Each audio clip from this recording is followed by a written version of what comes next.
Welcome to PHP Podcast. I'm Mike. And this is Orlando, and we're on episode 319. Yeah, 319. That means we've got 318 episodes plus minisodes in the bank. And we're bringing you some hot takes now because after 318 episodes, reselling keeps changing. It does keep changing. So, Mike and I are always trying to find content that's relevant, right? That you're not hearing the same old over and over again. Because let's be real. Reselling content is easy to recycle. And you see it all the time. Right now, how many clickbaits do you see? I made so and so much money in this amount of time. Yeah. Here are the best ways to ship. Here's how to sort. I mean, it's all kind of the same game over and over again, Yeah, I mean, it's like that with a lot of things, honestly, because there's a lot of times what people don't realize when it comes to those things is there's breadth and then there's depth. And a lot of times, you can only go so far breadth wise of content. But we try and make sure we're always going a little bit deeper, hitting different angles on things. Because a lot of you could just do that. You could just recycle the same content and just keep it like surface level. But we talked about this topic before. We've talked about it several months ago. We've talked about it years ago, how reselling has changed. But it's a ever evolving. But I want to talk about now. Yeah. So how? Because I would say in 6 months, the whole reselling landscape, I think, is changing faster. I think we had this thing from like 2015 till about, March of 2020 when that thing happened. Like it was pretty much same old, right? You could pretty much pick up the same goods. You sold on the same platforms. You can get kind of like the same dollar amount for things. Competition didn't really, I don't think it exponentially grew.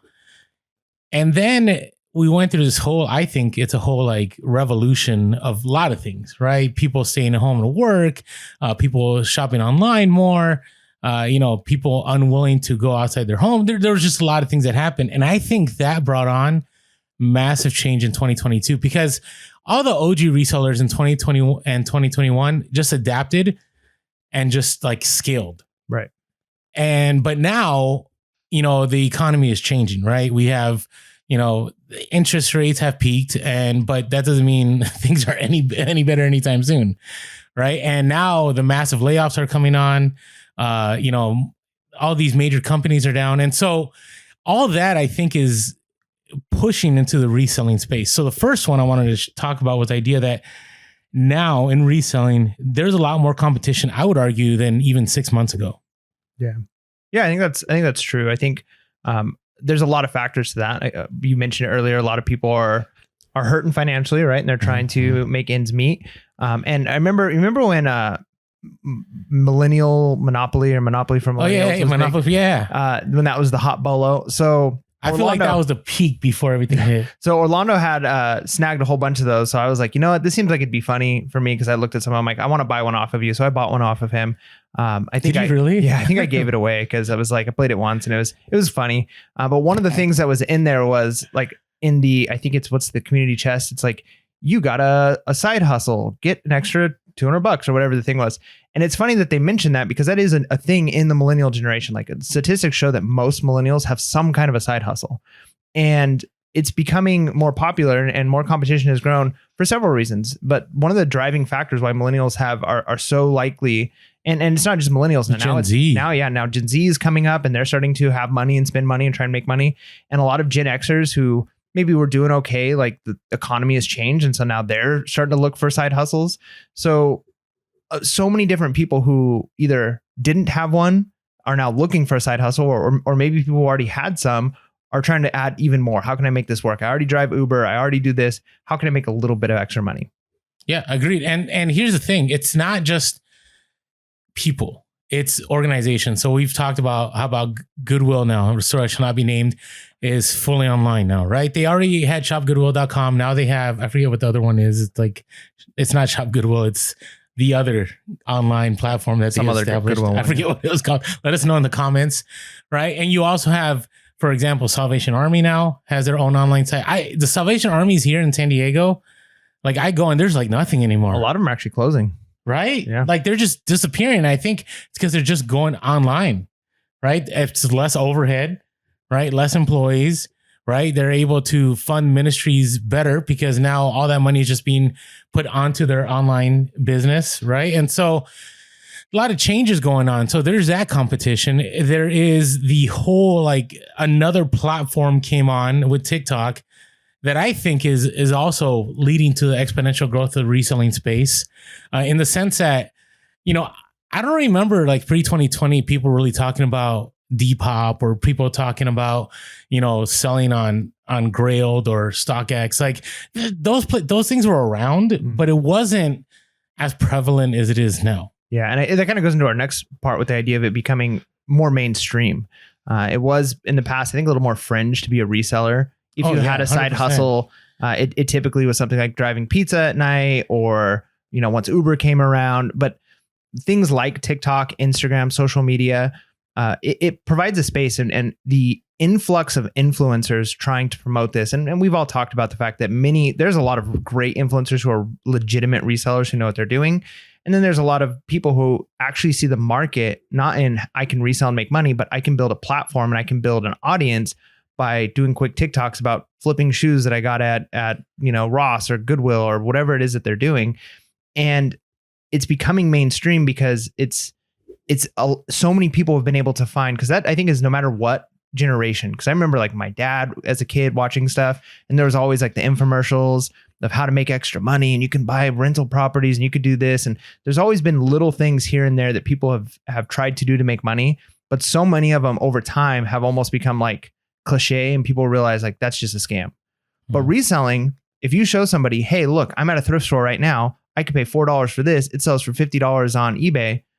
That's legitimate, because it's a real thing that we do. We do that stuff all the time. And so people see that and they're like, you know what, that makes a lot more sense than I pay $100 for a course and I'm going to be able to buy houses for a penny on the dollar. And that was a scam that my parents got into. I'm not going to get into that. But this reselling thing seems real.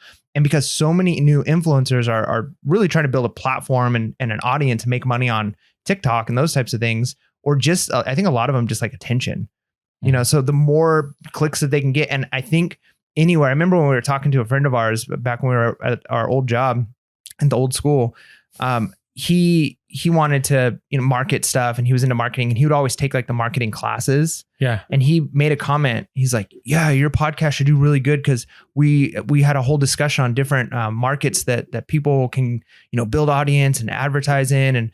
And that market of flipping and reselling was discussed as being a big one. Yeah. And it still is. And so if you are one of those people who are going to pay a guru that's going to like motivational speak you into, you know, whatever, and you're going to join a, you know, masterclass or whatever those programs are that people get into, if they're telling you like, hey, you should get into this market to build an audience, they're not telling you, hey, get into this to make money. They're trying to teach people how to market. Oh, listen. And so I want to land here for a moment. It's kind of off topic a little bit, but I've said this before, but it's been interesting lately. So I'll go, I hate saying this, it's not incognito mode, but I have a separate TikTok account because I don't want, you know, if I just pure as a pod, I want to make sure that, you know, I'm not inserting myself in things. Yeah, you got a personal account. Yeah, personal account, right?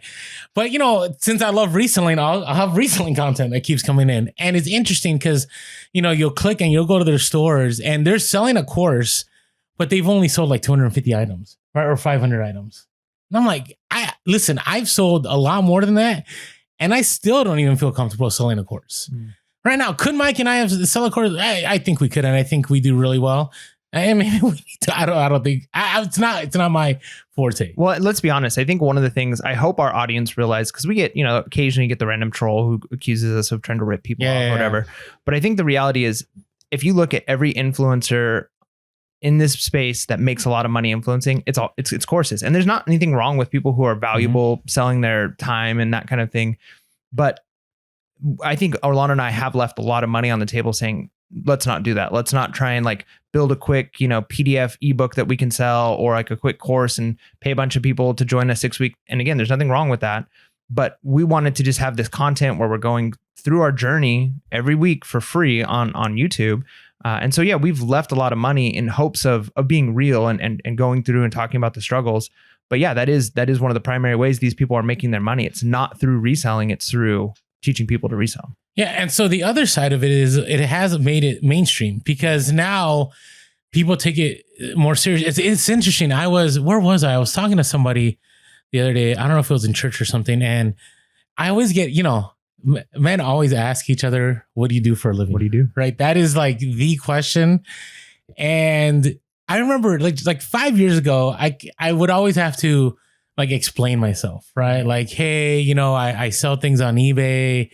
And then people are like, oh, really? So what do you do? Like for reals? And I'm like, no, I sell stuff. Yeah, not your hobby, but like, what's your job? And now I'll say, oh yeah, I sell on eBay full time. I'm like, oh, that's awesome. Like, what things do you sell? Like, people actually like go, wow, I wish like and not that they want to do it, but they're kind of intrigued, right? They want to know. They're like, oh, what do you sell?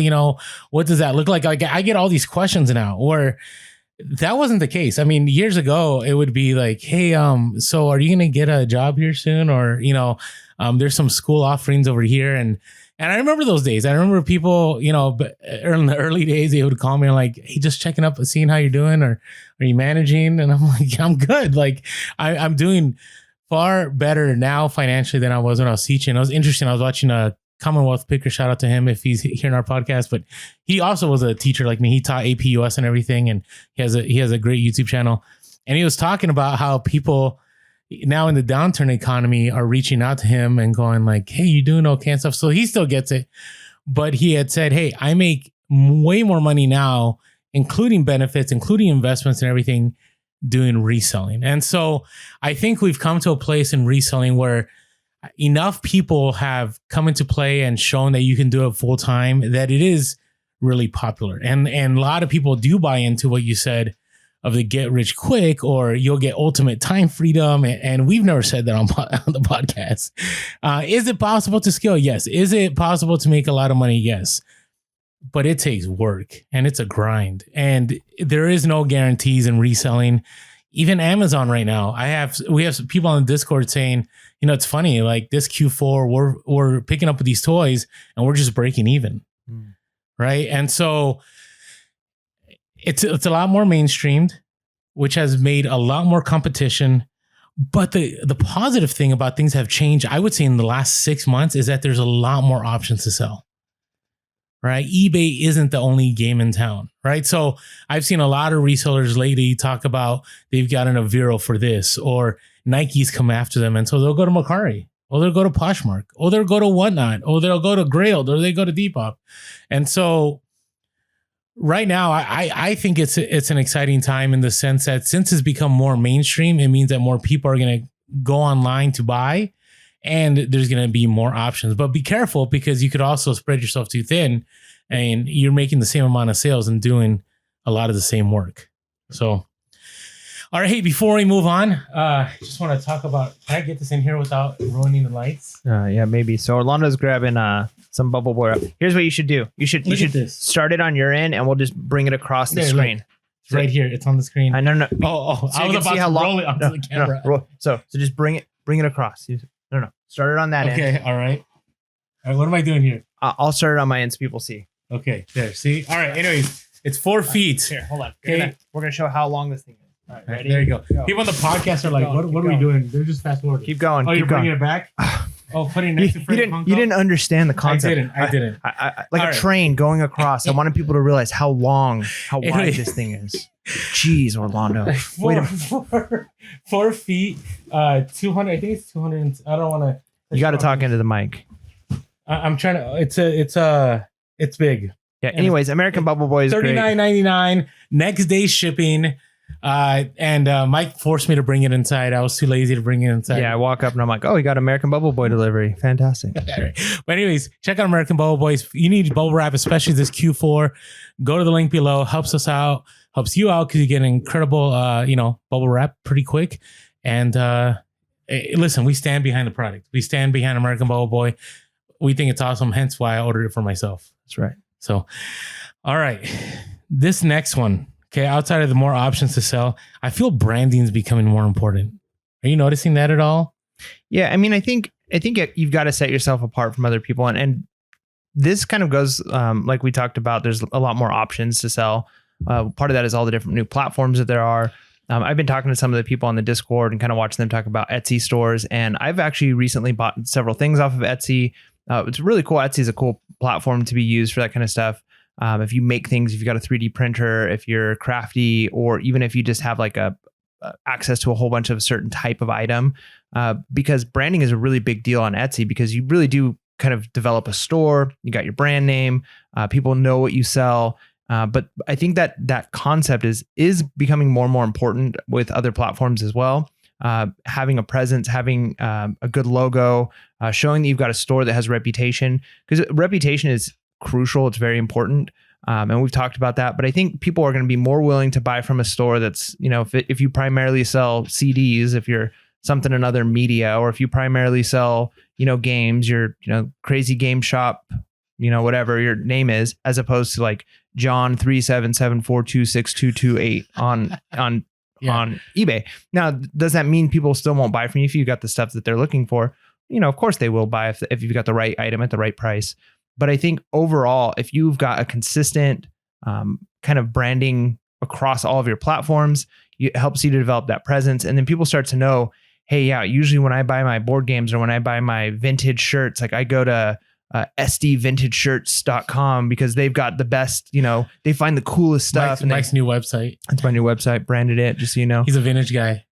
But branding is important, and that includes, your presence on social media, if that's how you're trying to build up for something like Whatnot and all of those things. So kind of developing that reputation and not just being a name. And maybe your branding is just you as a person, but oftentimes having a store name that's, legitimate and connects to what you're doing is going to be very helpful. Yeah, and the reason I bring this up is, eBay is definitely going down that road. Like even if you go to the eBay app now, back in the day, I could like check my feedback and it would just take me to my feedback and it would show me all my feedback. Now it just goes, and it's kind of annoying, but it goes right to my storefront. And it says, my feedback, how many items I've sold, how many followers I have. I think now they're even saying like you're going to eventually be able to put an intro video into that and all that. And it's interesting because I'm a big believer that most people go to eBay because they're just trying to find something. They're not going to go to, let's go to, so-and-so store and see what they have, right? It's not like they're, driving around in the mall or walking around in the mall and like finding a store. But I do think all these platforms are pushing this more. For example, on eBay, they very much now with the coupons and very much now you can, I've never sent a newsletter, but you can send out newsletters, develop your email list. Ooh, I saw this. I'm sorry, I don't mean to cut you off. I ordered some like a supplement off of eBay a while back because the prices went crazy on Amazon, like some vitamins. Okay. The prices went crazy on Amazon, and I saw that I can get them a little bit better on eBay. And it was the same company that I usually buy from on Amazon, right? Bulksupplements.com. It's like a famous supplement store. And the eBay prices were way better. So I bought on eBay one time. And over the last like several months, I've gotten, it hasn't been over the top, but I've gotten a couple of emails from them through eBay that's like, hey, like the last one I got was like, we'll never say never. And it's like, you haven't ordered from us for a while, but yeah, and we won't continue to send you emails, but we wanted to give you this promo code if you'd like to order, more supplies from us. And they had a little blurb about their store. Like, we've been in operation for however many years, blah, blah, your purchase from us, helps us a lot. Thank you so much. And I was very tempted to I went on their store and I clicked on it like, oh, I've got a coupon now for this store. Yeah. And so the fact that I got an email from eBay, that's what made me open it up. And I'm like, oh, this is from a store that I bought from before. And it was actually very effective. Like it was good marketing. Yeah. So as an OG reseller, and I don't know how OG I am, but I've been reselling for, 11 years, last 5 full time. I bristle at this. Like I'm not a fan of this. I like just being anonymous, selling my stuff. Like I don't want to entertain people. I mean, I love the podcast, but the brand here is pure as a podcast, right? It's not my eBay store. But I want to encourage you, even if you don't like it, it's kind of what's happening.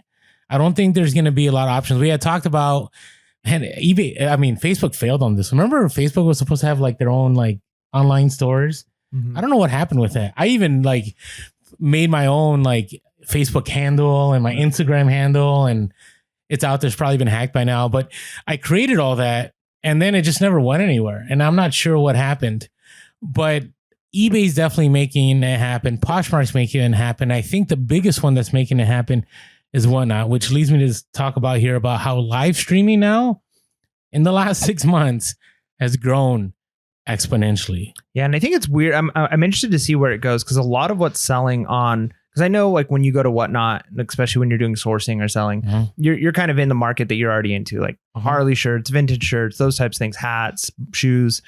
And there is a place for that. But I think the majority of what's happening on Whatnot, if I'm just scrolling through, if I was just a new person that sets up an account, I'm looking through the like promoted stores, the most one, it's mostly things like trading cards, sports cards, those types of things. And it's like I've mentioned in the past in the podcast, it's almost like the Wild West. Like they're basically doing gambling and, you know, they've got all these games and I could watch for like 30 minutes and I'm like, I have no idea how they're playing this game, but I kind of want to do it because it looks fun.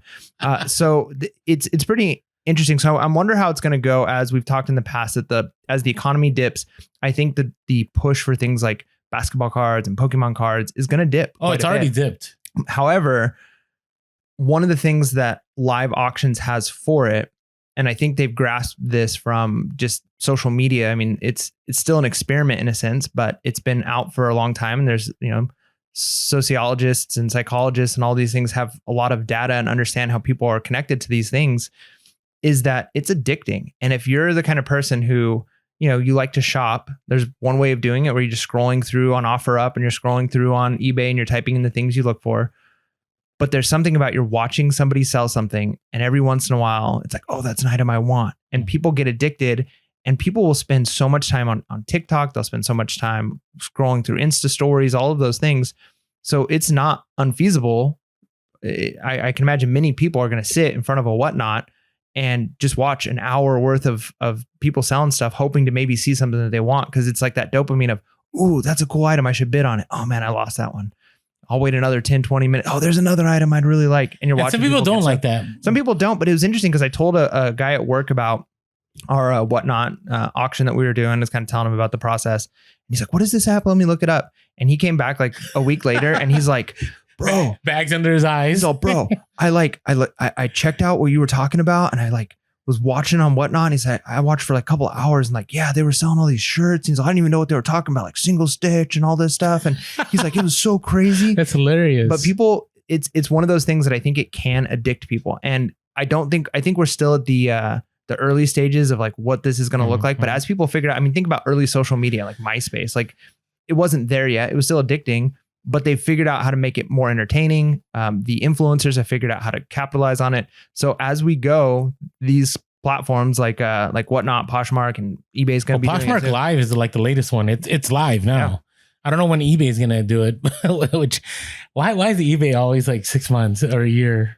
I mean, right? Part of it could be they're just, sometimes it's best to be first and sometimes it's better to not last, but to wait until people have kind of resolved all the bugs and figured it out and say, okay, what's working for them? Let's implement that. So sometimes it is better. But let's get immediate pay done first. That's right. Okay. So, but this is what I'm saying. And it's the same thing with the branding.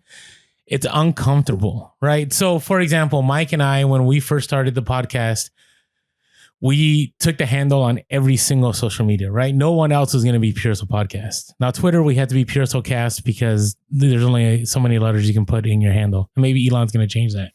But we should get verified. We could. We get the blue check. $8. Boom. We just, there you go.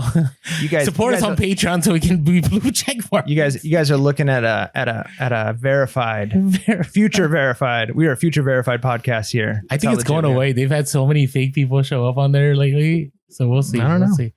But the reason I say this is, so Mike and I, even the website, like right now we could sell our website if we want, puresoulpodcast.com, even though it's not set up. I mean, it's worth money now. And so, on YouTube, we took that handle. We took it on everything. And I encourage all of you, being that in the last 6 months, branding has become so important in reselling. And hey, listen, a lot of you are like me, where you sell all kinds of stuff, right? I'm even looking right now in the studio from one of my latest sales. I have some Department 56. I have a train. I have a Disney popcorn thing. I have a tennis racket. I mean, I got all kinds of stuff. But I do have my, train people that follow my eBay store. I do have my Harley people. I got the Rain Spooner people. I have like these different niches that people follow. And I think it's important that think about that when you're sourcing now, right? Think about that. Listen, if there's a deal, there's a deal. But maybe it'll be better if your store gets more honed in to just having a certain amount of things. I'm not saying niche down to like one or two. You can still be an everything store. But I think it's always good to have an ample supply of a certain kind of thing that your followers of your store are looking for. And I keep having repeat sales. Like whenever I post trains, I get sales right away because those people are just waiting. Now they know that my store, I'm always looking for trains every week. Yeah. And the nice thing is, like we were talking about with the live auctions, if you're not on Whatnot or something like that yet, this is your chance to kind of figure that out, right? Yeah, maybe that was the other thing I was going to Maybe you want to get on Whatnot or Poshmark Live and you are the person, like maybe you've got a good connection and you're getting lots of Lululemon stuff and people just know like, yeah, once a week, there's this thing that I watch every Thursday night at 6 p.m. and this lady or this guy's got all kinds of Lululemon like items that they're constantly selling and it's sweet. I watch it and I buy stuff. And so, yeah, you can kind of figure out, even if your eBay store is an everything store, you can kind of work on that branding and niche down in that live field, which again, it's one of those things like you're almost like throwing spaghetti at the wall and just seeing what sticks, like you're just hoping and you never know, like maybe Whatnot takes off, maybe it doesn't, maybe it's something else, maybe eBay figures it out. But you don't want to put all your eggs in one basket. You don't want to spread yourself too thin, but it's a good idea to dabble in everything because you never know what's going to be the thing that really takes off.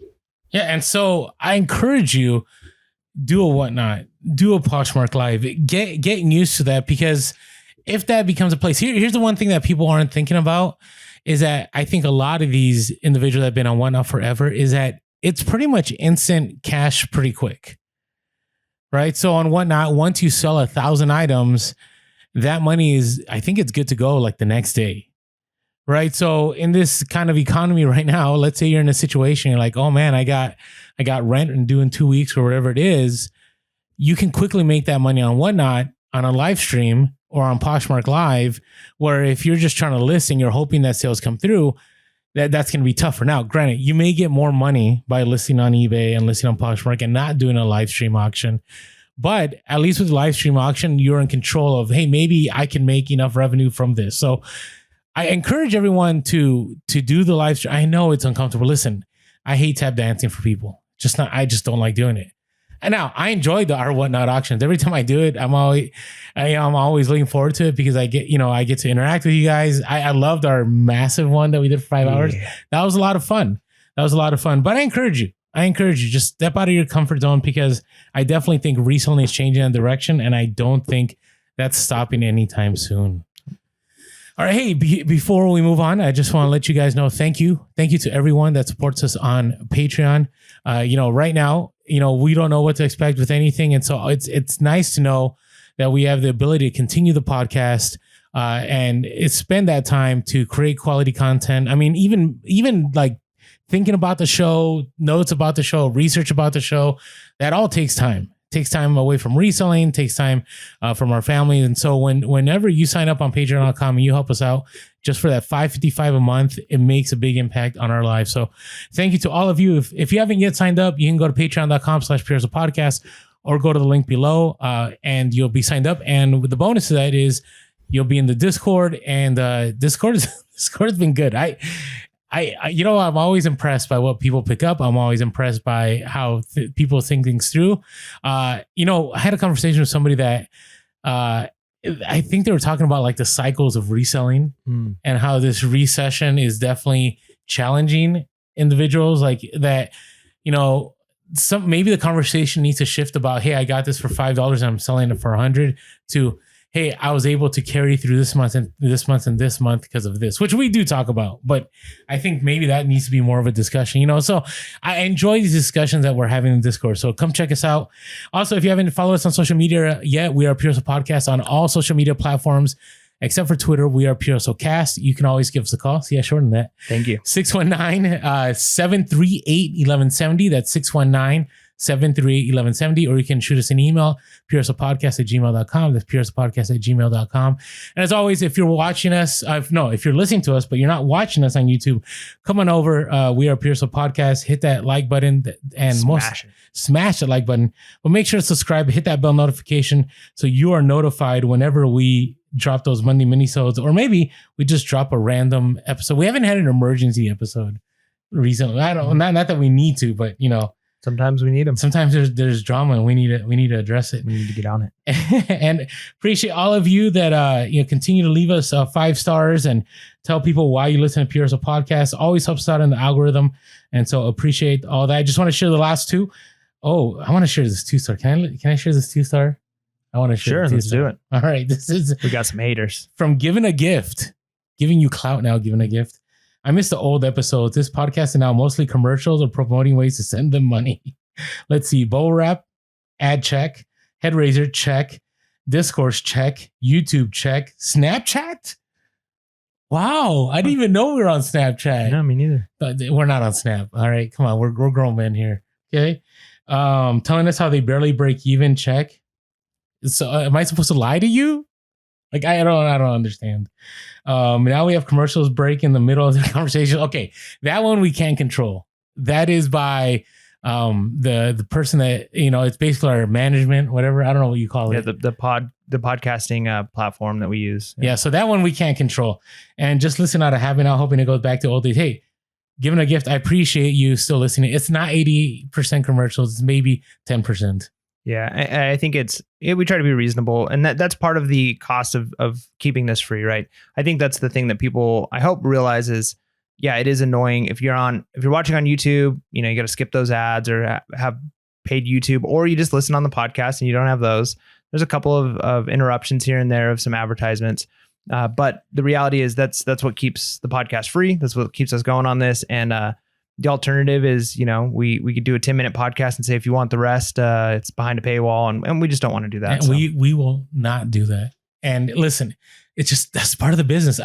It's funny because in reselling, for whatever reason, it is the one niche that like people get so mad when there's ads, right? But we all listen to personalities or we listen to shows and there's always a break for something. And that's just the business, and it is what it is. Yeah. All right. Hey, this is from Snook1 said, awesome duo. Learn so much every time I listen and I laugh with them. Appreciate that. Reselling teachers got to love it. Once an educator, always an educator. Thanks for teaching us. Well, appreciate that. Yeah. I love what we do. All right. So thank you everyone for going to iTunes and leaving us reviews, even those that, Yeah. Well, that's nice. That wasn't a hater. That was just feedback. And we're definitely open to that. And we have tried to make corrections. We've reduced the number of in ads that we do in each episode that are read by us. So, we're trying to. It's just business, man. Yeah. Just business. All right. Come on, hustlers. It's the freaking hustle of the week. Yeah. All right. So our first one comes from EJC32, which is someone from our Discord. So stopped by a garage sale with a bunch of baby stuff out front, and this person would normally drive by, which we get that. Usually that's the ones you drive by. But anyways, they stopped and found a stack of cassettes on a table, and it was for under $1 each. So picked up the cassettes, and one of them they listed on eBay and sold, which was a Wu-Tang 1996 Mystagogue cassette tape, Slap Skate magazine exclusive, for $180. Just imagine, like, normally you drive by, like, oh, baby stuff, keep going. You're gonna miss out on that $180. Probably 2 minutes you stop there, you look at a couple of cassettes, and you're like, yeah, I'll pick these up. Man, you just never know. Sometimes it's worth the stop, unless you've got like another one that like is crucial that you get to immediately. Hey, it doesn't hurt. Look around, lift up a couple things, and then drive on. It's always awkward when I stop at those. The baby ones. Because I'm hoping there's something.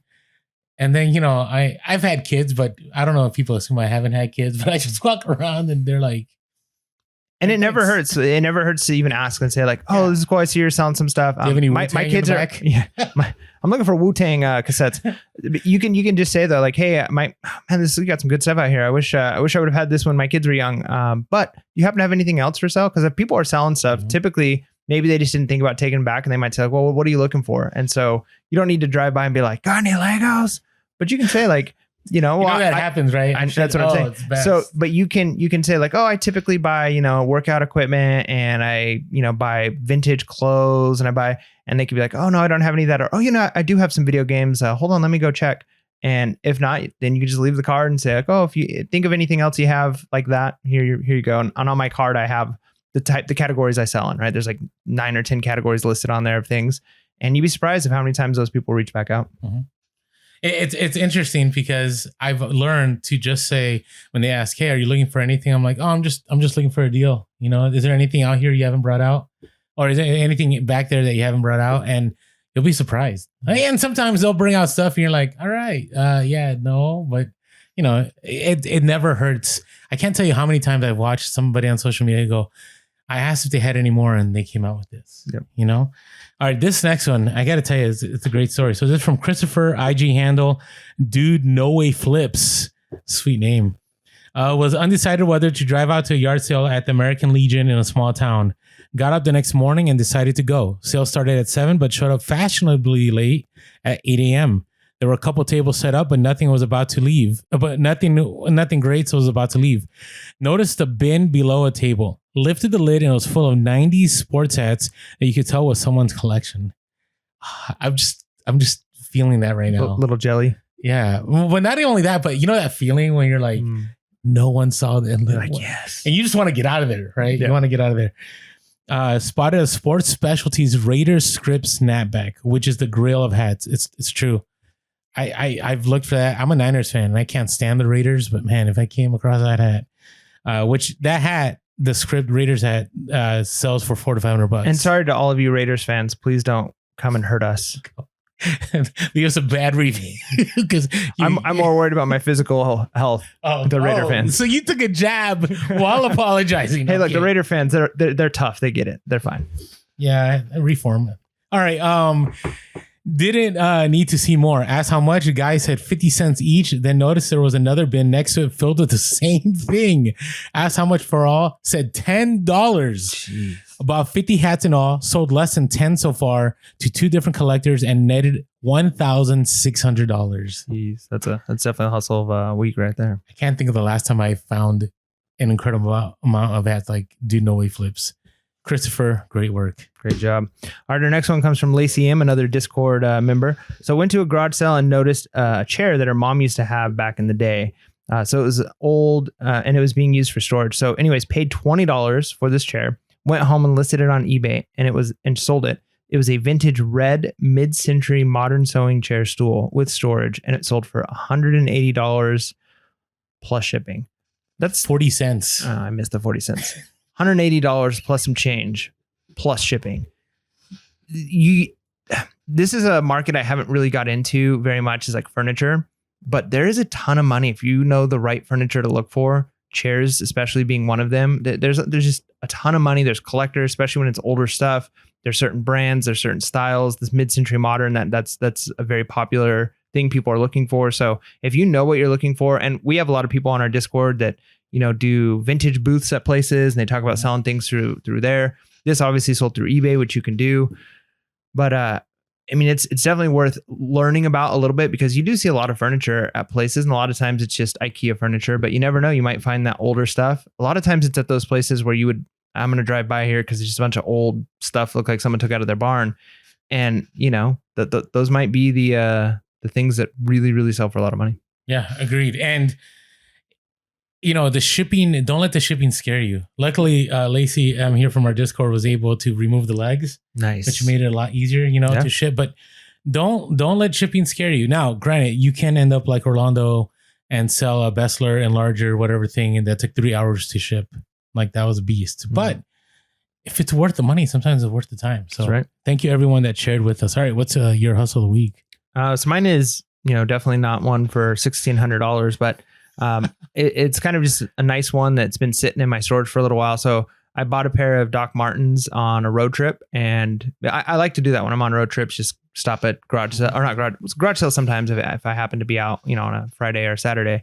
But a lot of times it's just thrift stores in areas that I'm not normally at. I like to look at new ones. Found a pair of Doc Martens for, I think it was like $3. So obviously snagged those. Really good condition, size 12. If they were smaller, I might have kept them. I'm like an 11. But anyways, sold them for $50 plus shipping, and that's sweet, right? Like to $3 to $50, and can't beat that. Especially something that's been sitting for a little while. Because again, it's one of those things where you could say, and we do recommend, if something's been sitting for a long time, you probably need to adjust your prices. But for certain things like that, if you're looking at a certain size shoe, certain style of shoe, you just could be waiting for the right buyer. Like I could have put it down to $25 and it still might not have sold. So you just never know. But I kept it. My pricing was pretty good. I think I took an offer. I originally had them up for like $79, took a $50 offer, which, heck yeah, I'll take that. Yeah. And that's actually going to lead to one of our points later on about pricing, because guaranteed those dogs would have sold for 100 like 4 years ago. Yeah. All right. So mine, I remember I shared how I went to that estate sale that was run by just somebody that was a realtor, and they're just trying to move stuff. Yep. And I paid $40 for a bunch of stuff. I picked up a train. I picked up some Pyrex. I picked up a bunch of clothing. And man, this one item I picked up, I was shocked at how fast it sold. And now it's like Bellow for me. So I picked up a Kenwood dual band receiver. Like it's, you have the radio and it's kind of like a ham radio. Right. Right. Mm-hmm. Okay. And not my niche. I don't even know, like I've never even operated one. I didn't know anybody. I remember I looked at the comps and I'm like, it's pretty good. Not bad. And its sell-through rate's great.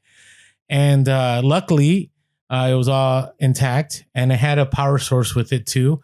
Unfortunately, I left the back connection to the power source at the house, but I still, I was 100% sure it worked fine because it was well taken care of. It was all connected. And yeah, remember I paid $40. So my average cost probably for that item, I bought so much. I think let's say it's $4. $4. I listed it and maybe I sold it for too cheap, but the comps were around $200. And within maybe a minute, I got an offer at 120. Nice. And then I was like, nah, I want a little more, which I shouldn't have done. So I countered at like $184.99 or something. And then, then there's the waiting game, right? And so the next morning, in the middle of the morning, I got a counter offer of 130. I'm like, yeah, I'm taking this. Like, what? 4 to 130, and it only took 8 hours to sell. I mean, it would have taken 5 minutes had I just accepted the first offer, and it was easy. I just had to put in a medium flat rate box, and it was gone. And I'm pretty sure, based on the store name, again, branding is important.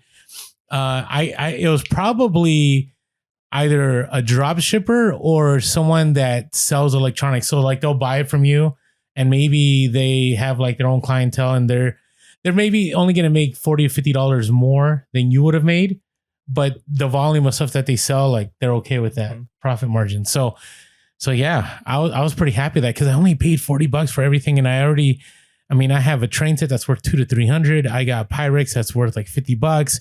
I got clothing that's worth like $300. It was crazy. So the fact that this thing sold so fast, that's some of the best garage sales. When within a day you make your money and you're in the profit. Definitely good. So keep an eye out for those dual band. The truckers use those, right?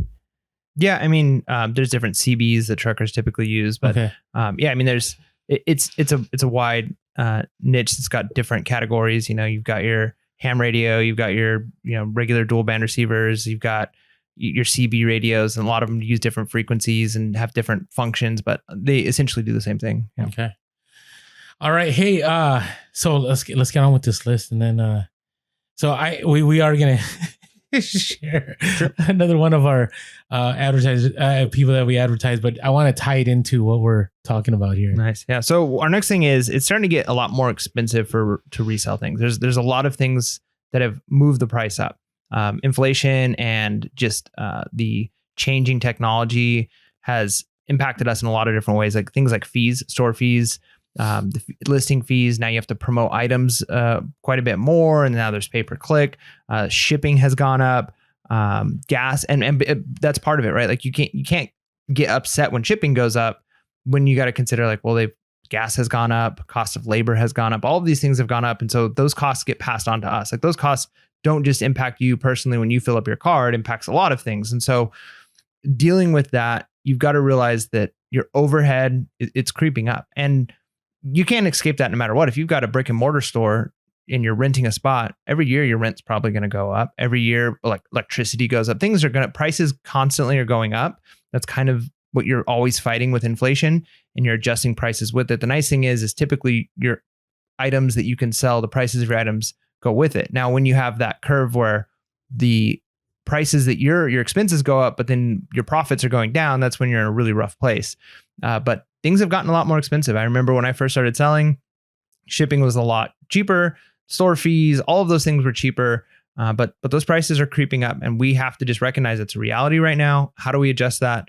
And we have to adjust. We have to be willing to say, and you can't complain too much. I mean, you can complain, but it's not going to change it. You can't say like, oh, eBay's fees shouldn't go up and they shouldn't charge this. Well, it is the way it is. It's the hand we've been dealt. So how are we going to play it? And the best resellers are going to be the ones that recognize as these prices are going up, how can I adjust, adapt, and make sure that I'm still able to pay my bills and grow and scale so that in the long run, I can come out of this ahead, whether or not prices come down.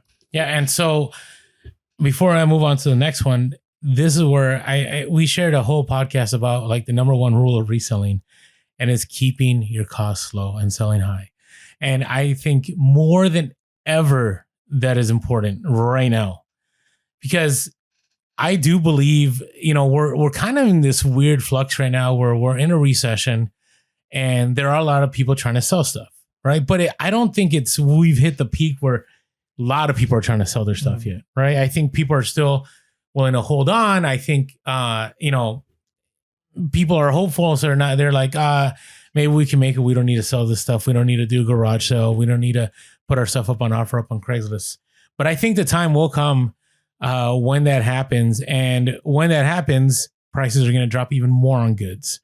And right now, prices have gone down, I think, for the most part, all across the board on stuff on eBay. Right. Doc Martens. Right. I haven't sold a pair of Doc Martens for more than $100, probably like I would say like 2 years. Now, there are some out there that you can, but they have to be, vintage. They have to be a certain colorway. There has to be something unique about them. It's not like back in the day where you could drop $2 and you could easily sell a pair of Docs for like 50 to 80, regardless of, what kind it was. For example, the price of, let's say, Hawaiian shirts. Those I used to sell those for good money, $85 plus, sometimes for over 100. Can't think of the last time I sold one for more than 65. Hats, right? It depends. Certain hats like the grill hat that we talked earlier, good money. But that market continues to go down, but there's still exceptions. The video game market. I brought to someone on Discord. When's the last time you sourced a Nintendo Wii? I typically don't source them. Not anymore? Not anymore. Or did you ever? Yeah, I have. I've sourced a few and sold a few. A lot of times I'll sell like controllers and components to them or cords for them. But at least when I was getting into it, it was kind of a flooded market. So okay. I mean, back then, let's say 3 years ago, you could spend $10. I'd be even willing to spend $30 because I know I could sell it for like 100. Now it's like 50 to 80. Yeah. Right. I just sold a whole Wii right now with controllers, with all the cords. I think I even had a game with it and it was like $52 plus ship. Right. So you got to be careful. And I think it's because, one, the economy. Two, I think, and I'm not pointing fingers at anybody, but I think influencers and I think the way eBay has pushed things is that sell through is everything now. And so just how we had Amazon race to the bottom, I think that has now come over to eBay. And I think prices are just going to keep dropping and dropping and dropping. And I don't think they're going to get to a place where it's, like on Amazon, where like it drops so low that like you have to sell at a loss or it breaks even. But you really need to be careful with what you source, because as shipping prices are creeping, right? Like you said, right? Gas, shipping, eBay fees, promoted listings. At the same time, prices of items that you're selling are dropping. And so it can get really bad if you're not careful with the cost of what you're buying. Yeah, that's true. And then the next thing is, I'm sure you've noticed this, but it used to be if you were a reseller, again, like going back to the idea, it wasn't as mainstream. Mm-hmm. You could, if you knew what you were doing, you were pretty savvy, you can get in contact with a wholesaler. Maybe you can get some pallets of things and boxes, and that may or may not be profitable. But the success of many YouTubers and Instagrammers and TikTokers has allowed them to make some pretty good connections, which is great. And again, like we've talked about, a lot of their money now comes from selling courses, from their views, all of those things. Where, I mean, if you look at our YouTube numbers, we're getting 700-800 views per episode. A lot of these people are getting 20,000, right? Yeah. So the amount of money that they're making on those things is so high, and they spend the time. They've built an audience. they're creating the content. Content is not easy to make. Like if you've ever tried to make like quality content, it takes a lot of time to film it, to edit it, to get it up, to do the graphics for your thumbnail. All of those things take time. So I'm not knocking them for making money on those things, but more and more of their focus, a lot of the big influencers, isn't on actually reselling the things anymore, because it's time-wise, it's not as profitable for them. So if they're getting tons of things that they're able to source, a lot of times it's more profitable for them to do videos to promote how they're sourcing stuff, and then to kind of box up and lot things to new sellers, right? If you're a new seller and you're like, man, I'm really love watching, Flipper, blah, blah, blah on YouTube, or Master Flipper, whatever. I don't know. I don't want to name anybody, but like whoever. Be Puros of Flips at one time. I don't remember. So, whoever it was they were watching, and you're new to this, well, you can say like, well, I can start from nothing and go to some garage sales and buy one item here and there until I've built up a store. Or this influencer is selling a whole pallet or a whole box of stuff for $800, and I'm going to be able to have a whole bunch of inventory, and I'm going to be able to make a whole bunch of money on this. And maybe you do, maybe you can, but you got to realize you're adding one more middleman to the mix, right? Because they sourced it from some wholesaler and they got it at a price. They're selling it to you for a markup, and then you're going to have to take the time it takes to list all those individual things.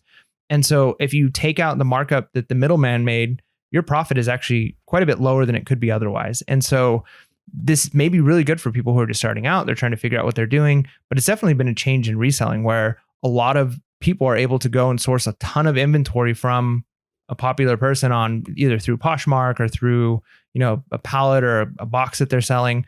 There's nothing wrong with that, but it's definitely a change. Like back when I first started, there weren't people doing that. Oh, no way. It was maybe, I could think of one or two big YouTubers that were doing it, but even then it was like you had to be part of their class. Like it wasn't just open to anybody. Now, I will say this, and this is funny before we start talking about, let's talk about this real quick. So Whatnot. Whatnot's one of these avenues that this is happening. Now, I do think there's a lot of opportunity in Whatnot. So, if you want to use our link below, our Whatnot link, you get $15 credit and you can experiment. And I'll say this, Whatnot, where I think it's lacking in getting good prices for items when you're selling, when you're sourcing, you can definitely get some steals. I mean, I go on there and I've seen all kinds of steals. I see people picking up stuff. I like seeing things in front of me, tangible. So I don't really buy a lot on Whatnot. But, I know a lot of people, even from my last one where I sold a bunch of hats, some people bought for themselves, and a lot of people bought stuff and they're like, hey, look, I sold this for this much. And I'm like, good for you. Like, obviously it wasn't, I for whatever reason, it didn't sell for me. So if you ever want to get a chance to get some great stuff for cheap and you want to, spend the time on Whatnot, go over to our link below. And you get $15 credit, and you can use it on whatever you want. You don't have to buy from us when we do an auction. It's for anybody's auction. So go on over to Whatnot and use our link below. It'll give you that free $15 credit. Now, after saying that, let me drop the warning. In this economy, I 100% believe there are many resellers that are just trying to offload their stuff. Yep. It hasn't sold. It's been sitting. And, for me, I've even been open about it. Like the stuff that I'm selling, like you probably should buy for personal use, right? Because I can't guarantee everything, right? And I feel really bad. Like I think, I don't know, a month ago, I sold a hat for good money. And I thought it was going to be an easy sell. And then 3 months later, they contact me and they're like, here, Lon, remember that hat I bought from you on Whatnot? Like, I can't sell it right now. And so at that time, I thought it was easy. I thought, but markets changed, right? And so you got to be careful, because understand when you're buying from a reseller already has that knowledge of what they're selling you. Yeah. So unless it's one of those things like we talked about where they maybe have sourced 1,000 items through, somebody reached out to them, and so then they're just bundling it into 4 250 item lots, and they're just trying to get rid of it because they don't want to spend the time to list 1,000 items. You can definitely score pretty good. But yeah, I mean, I've gone to the swap meet and sold a bunch of stuff that had been sitting for me or I didn't want to list, and it wasn't worth my time. But again, it might be worth it for somebody else. So you do have to be careful when you're buying from resellers, because you never know. Like maybe the reason they're selling these VCRs or they're selling these games consoles is because they tested them and they didn't work. And so then they could just go on to, offer up or go to a garage sale or list a whole bunch of them and say like, yeah, these are, they sell for whatever, but maybe they're the garbage ones. So you just got to be careful. You got to trust who you're buying from. or just know your niche really well. And again, you could totally score. There's sometimes people just don't want to spend the time, so you got to be wise. Yeah, it's definitely a different time. I don't know. Would you have, if they were available more, have bought like those boxes back in the day? Like in the early days of reselling? I don't know. I mean, maybe I might have done one just to figure it out, right? Like it would have been cool if someone says like, hey, I've got a box of vintage, concert shirts and, I'm selling it for $1,000 and there's, 400 of them in here and I just don't have time to list them or something, I don't know. Yeah. Whatever the number is, I don't know. So I'm just throwing that out there, but maybe I'd be willing because I'd be like, hey, this is a good way to learn. Just like you've learned Hot Wheels by doing. So yeah. So maybe that's a good point. Maybe it's one of those things where it's like, hey, I might only net, $1,000 out of this. So I pretty much only double my money and it took me 2 years to do that. So is it like something I would do all the time? No, but it could be something that you learn a whole lot about a niche. So there's good and bad, right? The good is you can learn about stuff. It's easy. You don't have to drive anywhere. It's delivered right to you. Hopefully it's stuff that will sell. But the bad side of it is, I'm telling you, I've seen it. Like I've seen resellers selling stuff that I'm like, the market has changed. And so people are going on there thinking they're getting a deal. And I'm like, you're not getting a deal. You're not getting a deal. So, all right. Yeah, I'm just passionate about that one. I just want to protect people that are getting into reselling. All right. Sure. Number 9, returns are not an option. In the last 6 months, I've had so many people on Discord or on Instagram DM me and saying, hey, I have no returns, but eBay forces return, eBay forces return, eBay forces return, Poshmark forces return. And I think now in this world, especially with this kind of economy, it's very hard to sell something and just be like, my hands are done with this. Right. And so a better option for you is to offer returns because the seller protections are incredible. I think the seller protections are far better now than they were years ago. Yeah. And there's less likelihood of your customer making a false INAD to get the return. Mm-hmm. Now, it still could happen, but if they know that you've got free returns, I don't do free returns, but I do returns, customer paid. And if there's like something wrong with the item, that a lot of times I'll pay for it and it's, communication as needed basis. But if they know, hey, I can return this, they're more likely to say like didn't fit or wasn't what I was looking for, or as opposed to just an INAD where you're kind of forced that return. So it is for your protection. It'll probably increase your sales. And you may have to deal with some returns, but again, that's part of the cost of doing business. There's a reason why the biggest companies, part of it is they do so many sales that it's not even an issue for them. But Walmart, Costco, and Target, they all take returns. Amazon, you can pretty much return anything for any reason to Amazon. So knowing that if your store doesn't offer any returns, it's just less likely people are going to buy from you. And if they do, that they'll give a false INAD or something in order to get that return. Yeah, agreed. So get those returns going. That's right. And then our last one, number 10, is cost is more important than ever before. And then even 6 months ago. Yeah, absolutely. And so, we've talked already a little bit about the idea of like sell-through rate is crucial. Being able to buy your items, source your items low is going to be key. Right now is the time for that. It's 50-50, right? Like when you go to garage sales, there's some people who they're trying to offload their stuff and they're trying to get top dollar because they're hurting and they're trying to get their money. And there's other people who are just trying to offload stuff and they'll sell it dirt cheap, especially as prices are coming down. And so the key thing is you need to be able to source at the lowest possible amount you can source at right now, especially as inflation continues to hit and affecting everything. If your prices have to drop in order to stay competitive, if people aren't buying as much because, we're in a recession or whatever it is, people are trying to spend their money on other things besides like fun hobby stuff. If you're going to be selling those things, you need to be able to pick them up cheaper and you need to be willing to list them cheaper if you're wanting to move them quickly. Yeah, I would say right now, and I said this in the previous podcast, it's a time to make obnoxiously low offers. Like at garage sales, if somebody's trying to offload, inventory to you, if another reseller approaches you, watch, nobody's going to DM us anymore with this stuff. But I'm telling you, now is the time because we have no idea what's around the corner. We have no idea, even though inflation has peaked. I mean, the latest CPI report, inflation dropped, I think like by 0.05 or something like that. But that doesn't mean that we're out of the clear. Like this stuff takes 2 or 3 years. And so the economy will continue in this, Funky downward trajectory. The Fed's going to keep raising rates, which is going to hurt things, and they need to get inflation down. And so people are going to be very limited on how much they can spend. And so if you are spending too much on inventory and your prices are too high or you're unable to sell, you're going to have a very tough time reselling. So cost is everything. So hopefully you found this podcast encouraging about how there's a lot changing. A lot of it is good, some bad, but overall, now is definitely a great opportunity to continue reselling. It's just about adapting. With that being said, make sure to be real, be relevant, and be reselling. Peace.